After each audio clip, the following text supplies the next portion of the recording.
الحمد لله نستعينه ونستغفره ونعوذ بالله من شرور أنفسنا ومن سيئات أعمالنا من يهده الله فلا مضل له ومن يضلله فلا هادي له ونشهد أن لا إله إلا الله وحده لا شريك له ونشهد أن محمدا عبده ورسوله. قال الله تعالى في القرآن المجيد: بسم الله الرحمن الرحيم.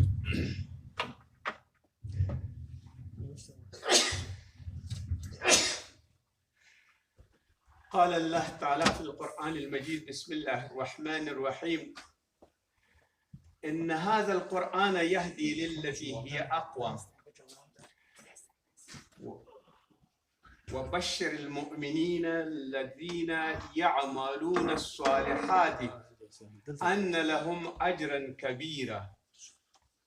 وأيضا قال الله تعالى في القرآن المجيد: بسم الله الرحمن الرحيم. ألف لام ميم ذلك الكتاب لا ريب فيه هدى للمتقين الذين يؤمنون بالغيب ويقيمون الصلاة ومما رزقناهم ينفقون. أما بعد،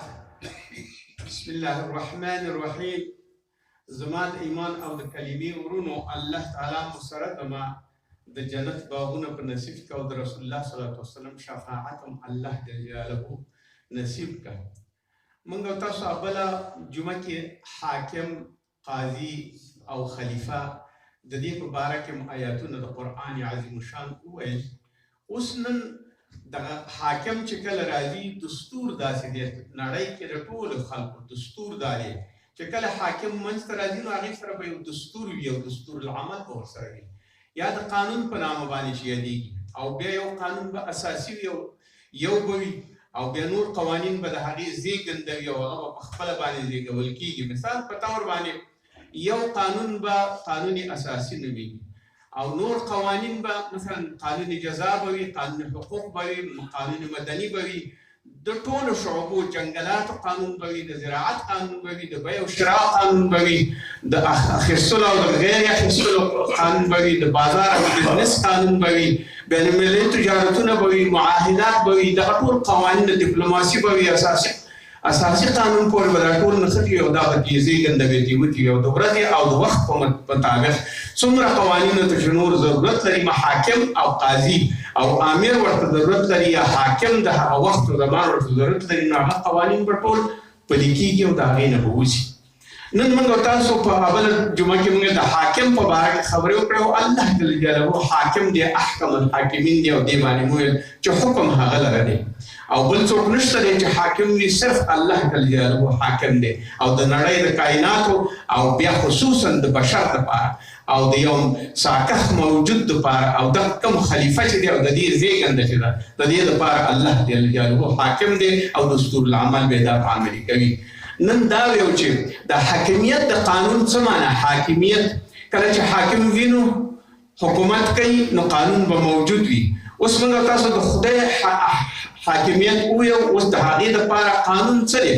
هغه په خپله باندې فرمایي الله جل جلاله قال الله ان هذا القرآن يهدي للتي هي اقوم. بشکه او په تحقیق سره دغه قرآن یهدي هدایت کوي للتي داسې د هدایت کتاب دی هي اقوم چې دا یو ډېر سپېڅلی پاک محکم او داسې روغ قانون دی چې ټولو خلکو ته رسیدګي کولی شي. وبشر المؤمنین او د دې لپاره چې پوه شي مؤمنان او دوی لپاره زیر یې ورکوي الذین یعملون کوم یو خلک چې عمل کوي الصالحات یعنی صالح عملونه کوي. د دې معنا دا ده د عمل صالح معنا دا ده چې الله جل جلاله کوم اعمال را لېږلي دي او کوم روابط چې موږ تاسو لرو په خپلو منځونو کې او کوم روابط چې لرو موږ د هر لحاظ باندې د دنیا د اموراتو سره هغه ټول زموږ صالح عمل دي، هغه زموږ اخلاق دي، هغه زموږ عبادات دي، هغه زموږ نفسي کارونه دي، هغه زموږ ټول هغه خوځښتونه او ټول هغه حرکات دي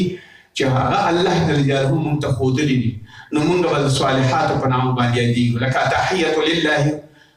والصلوات والطيبات. السلام عليك أيها النبي ورحمة الله وبركاته. السلام علينا وعلى عباد الله الصالحين. څوک چې صالح عمل کوي نو هغې باندې ګوره په مانځه کې هم صلاحت ویلی کېږي ان لهم اجر کبیر او څوک چې د دې قرآن لپاره صالح شي د هغې لپاره اجر کبیر دی اجر کبیر د الله جل جلاله په نیت باندې د دنیا ټول سعادتونه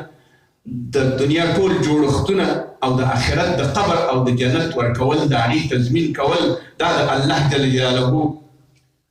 حکم دی او الله جل جلاله کوي دویم آیات چې ما کوم یو ولوسته الف لام میم ذلک الکتاب لا ریب فیه الف لام میم باندې الله پوهیږي علمه عند الله چې څه دپاره دی کوم حروفو دپاره دی باوجود چې مفسرین ځینې تاویلونه ترې کوي خو موږ او تاسو پرې نه پوهېږو الله یعلم بمراده هغه په هغې باندې پوهېږي او الف لام میم ذلک الکتاب لا ریب فیه قرآن ته ذلک یوه لرې اشاره ده لکه مثلا موږ ویو چې هذا ذاکا او ذالکه یعنې له ډېر لرې دپاره ځکه چې دا د درنښت دپاره دا صیغه استعمال شوې ده او دغه اشاره ورته پکار شوې ده چې الله جل جلاله وایي چې دغه کتاب هغه کتاب چې دروند دی ډېر دی لا ریب فیه په دې کې هېڅ شک نشته دی هدى للمتقین او دا ټولو هغه څوک چې وغواړي د دې نه هدایت د هغې دپاره څوک چې نیک کارونه کوي او صالحان دي د هغوی دپاره هدایت دی دې متقینو دپاره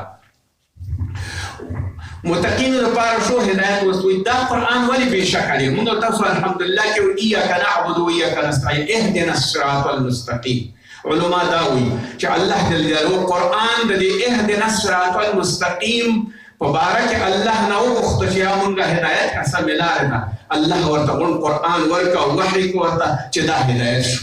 نو اوس دغه قرآن د الحمدلله نه وروسته ټول د دې الحمدلله معنا ده او د دې غوښتنه ده او دغه دعا قبوله شوې د مؤمنانو لپاره اهدنا الصراط المستقیم صراط المستقیم دغه قانون دی اهدنا الصراط المستقیم دغه قرآن دی اهدنا المستقیم همدغه لاره ده چې موږ تاسو پرې ژوند کوو او د ژوند په هر یو شؤوناتو کې د دې نه کار اخلو نو دا قرآن شو او دا الله جل جلاله دا هدایت کو او دا یو قوي قانون دی او قانون په اصلا دا یوناني لفظ دی او دې مستر ته ویل کېږي په عربي مستر یعنې خطکش څنګه چې خطکش نیغ دی او سم دی نو دغسې قانون سم دی او که د دې نه څوک اخواته ځي هغه خط به کږېږي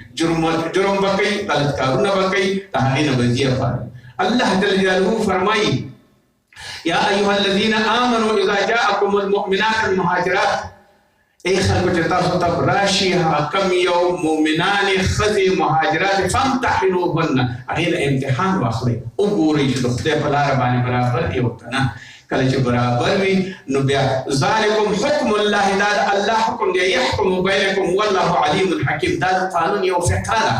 چې کله هغه راغلي مهاجرات نو د هغې امتحان واخلئ چې دین پوره راوړی اسلام یې راوړی او که نه یا دې لپاره چې الله جل جلاله فرمایي چې د علل او اسباب او فیصلې کول په قرآن عظیم شان باندې اطاعت غواړي او د انسان لپاره اطاعت د خدای په کار دی او پیروي د قرآن په کار ده او د قانون او قرآن نه په کار ده او پرېښودل د هغه څه په کار دي چې هغه د نفس تقاضا ده او یا د شیطان تقاضا ده او یا د بت تقاضا ده او یا د بل کوم طاغوت تقاضا ده د هغې نه ټولو نه صرف نظر کول دي نو الله جل جلاله فرمایي انا انزلنا الیک الکتاب بالحق فاعبد الله مخلصا له الدین وایي الله جل جلاله فرمایي بېشکه موږ نازل کړی دی کتاب بالحق په حق سره دا قرآن ښیي د دې حق دی یعنې دا د خوځښت او د اخوا دېخوا کېدو بالکل د تغییر کېدو هیڅ ځای نه لري بلکې حق دی فاعبد الله د الله تعالی فاعبد الله د الله تعالی عبادت کوي مخلصا خاص د الله دپاره او په اخلاص سره یې وکړئ په پاک نیت سره یې وکړئ له الدین د هغې دپاره دین دی او دا د الله تعالی دین او الا لله الدین الخالص او د الله دپاره خالص دین دی د الله لپاره دین خالص کول دا معنا چې د دنیا هیڅ طاقت ته به نه تسلیمېږي بلکې خالص د الله تعالی ته به تسلیمېږي موږ داسې یو چې بېشکه نازل کړی دی موږ د محمد صلی الله علیه وسلم ته دغه قرآن عظیم الشان ای محمد صلی الله علیه وسلم کتاب یا قرآن په حق باندې دی نو پس عبادت کوه د الله تعالی او حال دا چې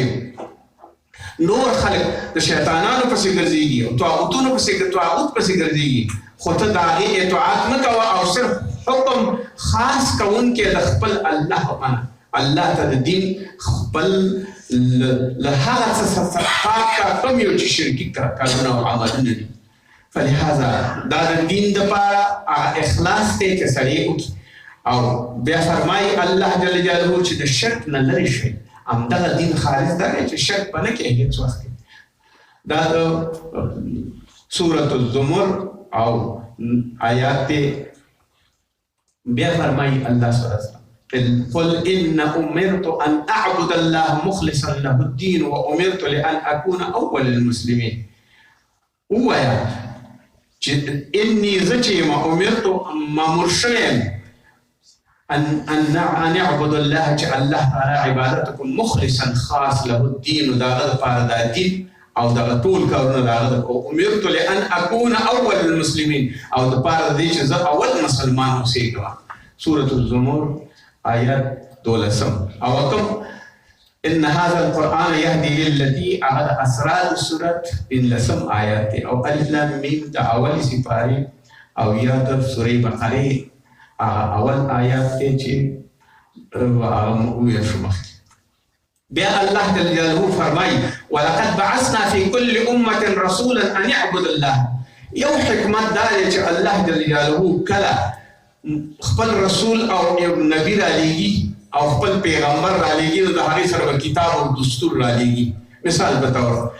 لس صحیفې د آدم علیه السلام ته د کار ښودلو دپاره راغلې وې همداسې ابراهیم خلیل الله ته راغلی وي شیس علیه السلام ته راغلی وي همداسې د هر یو پیغمبر دپاره مثلا د موسی کلیم الله دپاره تورات د عیسی علیه السلام دپاره انجیل دا د دې لپاره د داود علیه السلام ته زبور دې لپاره چې دغه هدایتونه باید تاسو په ژوند کې ولګوئ او همدغه دستور العمل باندې باید عمل وکړي نو فرمایي الله ولقد بعثنا في كل امه رسولا ان اعبدوا الله وما هر یو امت خپل رسول را لګلې دی د دې لپاره چې د خلق عبادت د خدای وکړي یعنی د الله تعالی عبادت او د الله تعالی ښېګڼو او د هغې قانون ته باید متوجه شي واجتنبوا الطاغوت او لرې شئ او د اطاعت د طاغوت مه کوئ طاغوت یعنی شیطان طاغوت یعنی بت طاغوت یعنی هغه څوک چې ته ورته د قدسیت په نامه باندې ور وړاندې کېږي هغې نه لرې شه سوره نحل او آیات شپږ دېرشم الله تعالی فرمایي وما امروا الا ليعبدوا الله مخلصین له الدین حنفاء وایي ما امر کړی دی تاسو ته چې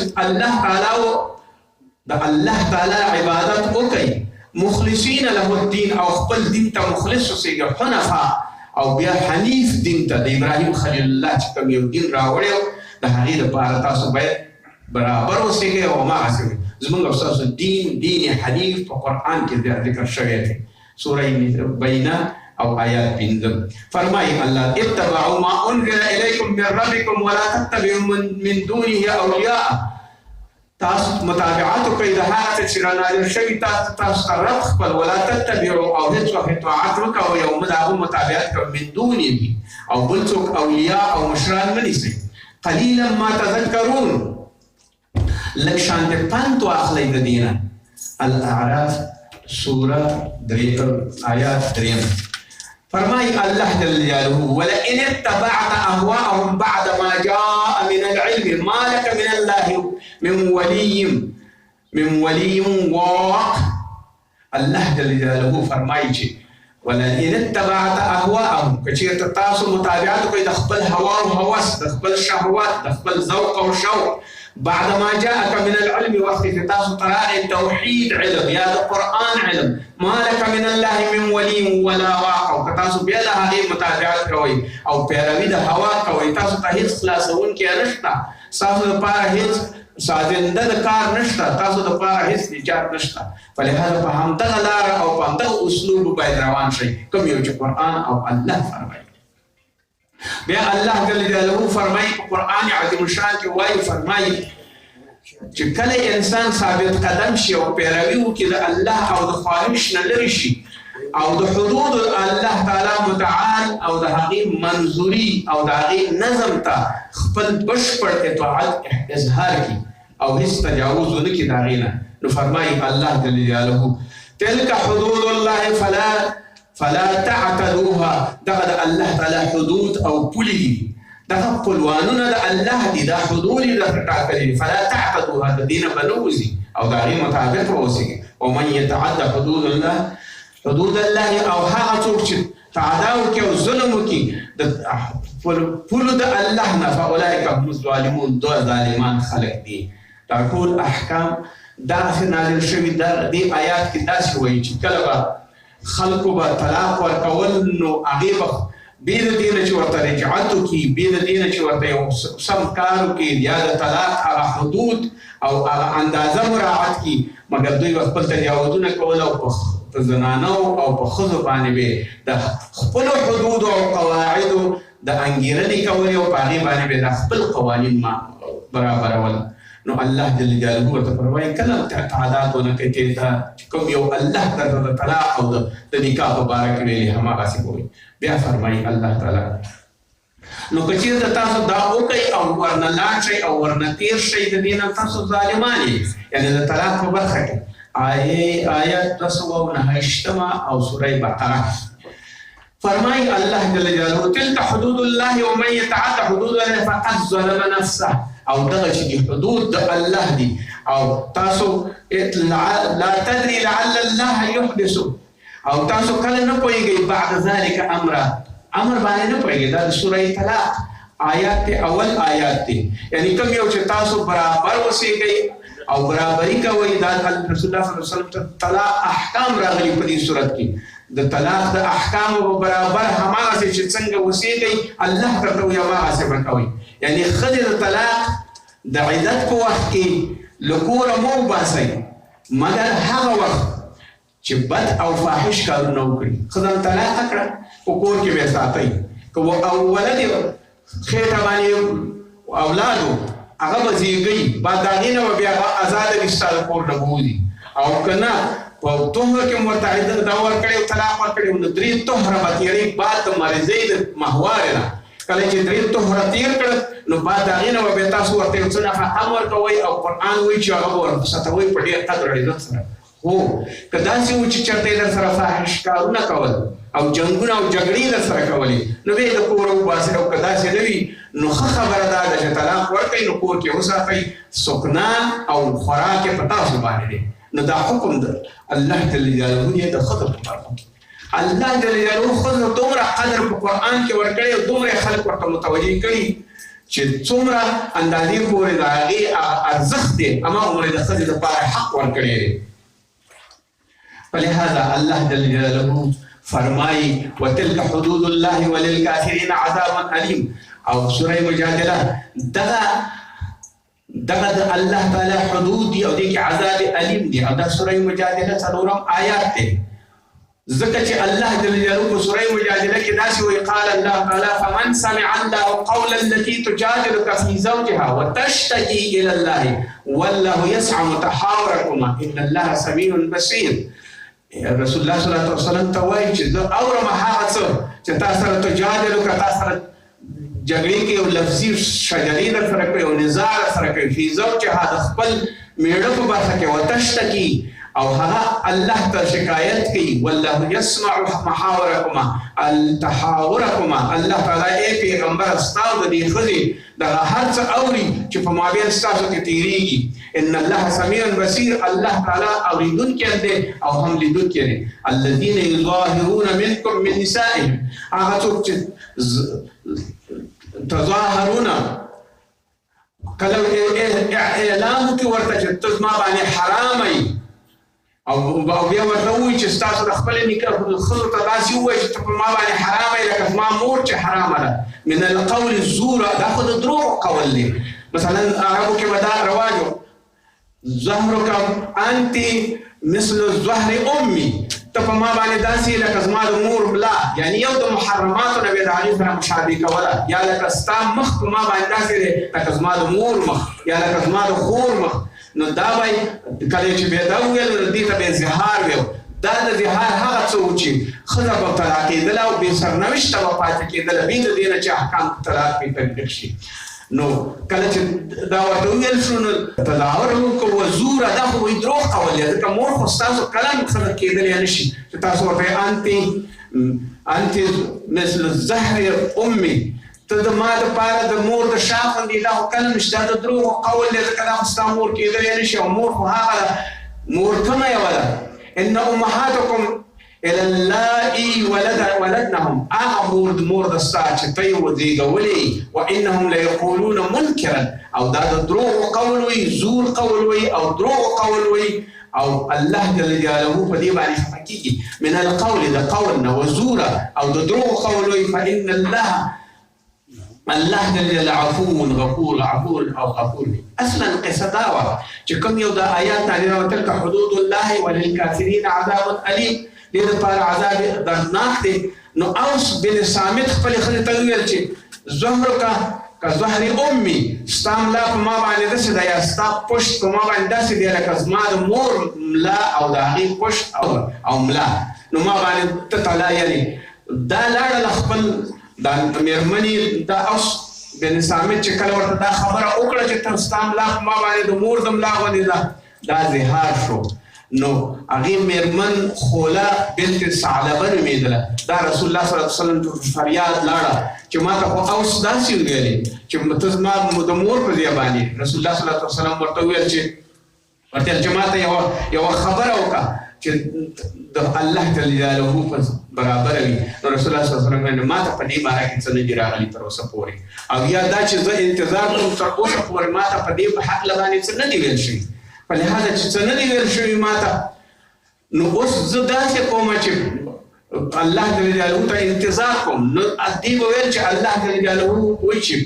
وتشتکي الى الله دې به شکایت کوم الله ته عائشه صدیقه رضی الله عنها وایي چې ما د دې خبرې نه وای اورېدلې لږې لږې به مې اورېدې چې پیغمبر صاحب سره به یې جګړه کوله چې ما ته ولې یو حکم نه راکړې نو الله د دې خبرې په 7 اسمانونو د پاسه واورېدې او د دې شکایت یې واورېده او بېرته ورته احکام راغی چې دا خو دروغ دي دا ستاسو مور نه ده بلکې د دې دپاره د زهار احکام راغلل جاهلیت هر څه لاړه یو خو طلاق وي یو رجعي طلاق وي یو مباین طلاق وي یو حسن طلاق وي یو هغه طلاق وي چې هغه کله کله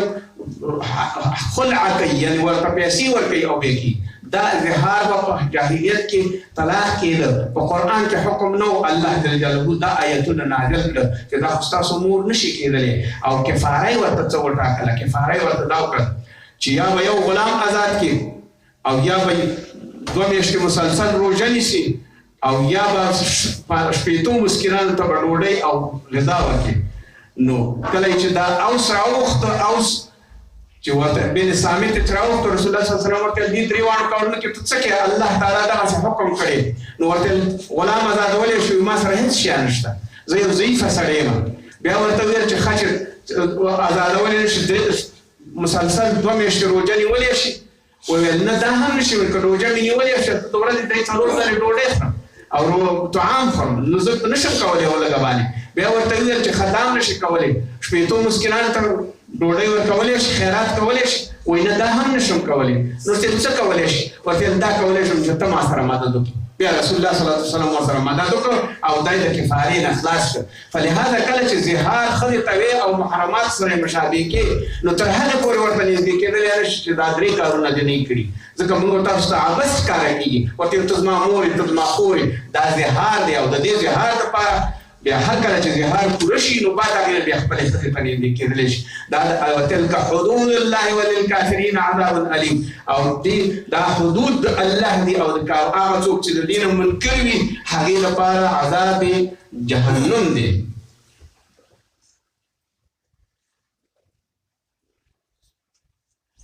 نو تاسو خپله باندې مو وایي نو همداسې تلک حدود الله الله تعالی حدود دي او د الله تعالی د حدودو نه تاسو تجاوز کله مه کوئ که فولادی در روی دولتان در حوزه مجلس صورتش قانون اجازه نیست لطفا از یه دلیلی را پار کنید دویم همداسې د الله جل جلاله حکم په ضد د هغه کسانو باندې چې هغه بدون د دې نه چې غلط کارونه کوي او غلط شیان کوي نو الله جل جلاله د دې لپاره چې برابر شي. مثلا ځینې خلک خپل ښځو سره بد عمل کوي، خپل زامنو او اولاد سره بد عمل کوي، نو الله جل جلاله ورته داسې وایي ستاسو خپل حدود مقرر شوي او دا قانون حاکم دی او دا قرآن حاکم دی او دې نه هېڅوک نشي کولی چې لرې ترې لاړ شي او یا د دې د رحمت نه لرې شي. فلهذا د الله تعالی مالکیت او شاهنشاهي او کامل رحمت او علم باندې ټول شیونو باندې باید یقین ولرو چې الله تعالی موږ ته د خپل خیر دپاره هر څه برابر کړي دي.